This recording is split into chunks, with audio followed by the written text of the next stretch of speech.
বিসমিল্লাহির রহমানির রহিম।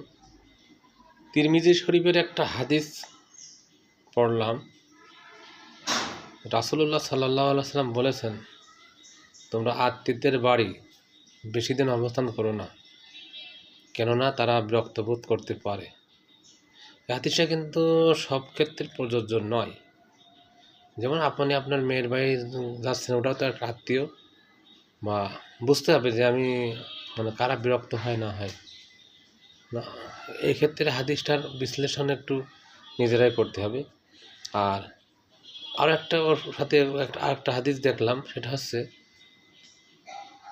পথেও দিতে হবে সঙ্গে। যখন কোনো আত্মীয় আপনার বাড়িতে মনে করেন একজন মেহমান আসে 2 দিন থাকলো, এবং যাওয়ার সময় একদিন এক রাতের পাথেও পথ খরচ প্লাস আনুষঙ্গিক আপনি চাউল টাউল আটা বা উপঢৌকন দিতে পারেন।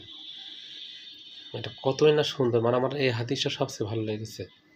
এই মেহমানদারি, আপনি মেহমান বাড়িতে গিয়েছেন, ওখানে 2 দিন থাকলেন এবং আসার সময় আপনি কিছু উপঢৌকন নিয়েছেন।